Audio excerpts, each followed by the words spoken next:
The Philistines now mustered their army for battle, and camped between Socoh in Judah and Azekah at Epistamin. Saul countered by gathering his troops near the valley of Elah. So the Philistines and Israelites faced each other on opposite hills, with the valley between them.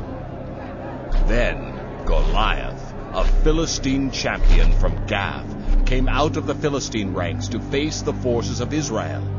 He was a giant of a man, measuring over 9 feet tall. He wore a bronze helmet and a coat of mail that weighed 125 pounds. He also wore bronze leggings, and he slung a bronze javelin over his back.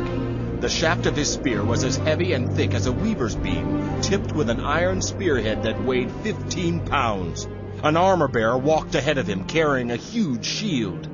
Goliath stood and shouted across to the Israelites, "Do you need a whole army to settle this? Choose someone to fight for you, and I will represent the Philistines. We will settle this dispute in single combat. If your man is able to kill me, then we will be your slaves. But if I kill him, you will be our slaves. I defy the armies of Israel. Send me a man who will fight with me." When Saul and the Israelites heard this, they were terrified and deeply shaken. Then David's question was reported to King Saul, and the king sent for him. "Don't worry about a thing. I'll go fight this Philistine." "Don't be ridiculous. There's no way you can go against this Philistine. You are only a boy, and he has been in the army since he was a boy." But David persisted. "I have been taking care of my father's sheep. When a lion or a bear comes to steal a lamb from the flock, I go after it with a club and take the lamb from its mouth. If the animal turns on me, I catch it by the jaw and club it to death.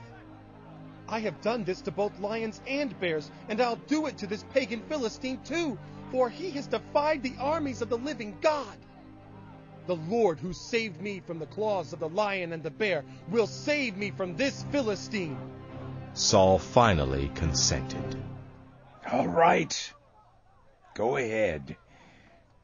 And may the Lord be with you." Then Saul gave David his own armor, a bronze helmet and a coat of mail. David put it on, strapped the sword over it, and took a step or two to see what it was like, for he had never worn such things before. "I can't go in these. I'm not used to them." So he took them off again. He picked up 5 smooth stones from a stream and put them in his shepherd's bag.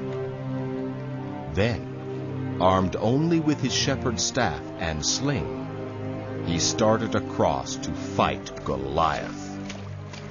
Goliath walked out toward David with his shield-bearer ahead of him, sneering in contempt at this ruddy-faced boy. "Am I a dog that you come at me with a stick?" And he cursed David by the names of his gods. "Come over here, and I'll give your flesh to the birds and wild animals." "You come to me with sword, spear, and javelin, but I come to you in the name of the Lord Almighty, the God of the armies of Israel, whom you have defied. Today the Lord will conquer you, and I will kill you and cut off your head. And then I will give the dead bodies of your men to the birds and wild animals, and the whole world will know that there is a God in Israel. And everyone will know that the Lord does not need weapons to rescue his people. It is his battle, not ours. The Lord will give you to us." As Goliath moved closer to attack, David quickly ran out to meet him. Reaching into his shepherd's bag and taking out a stone, he hurled it from his sling and hit the Philistine in the forehead.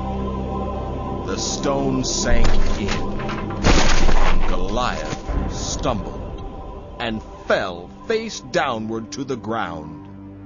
So David triumphed over the Philistine giant with only a stone and sling. And since he had no sword, he ran over and pulled Goliath's sword from its sheath. David used it to kill the giant and cut off his head.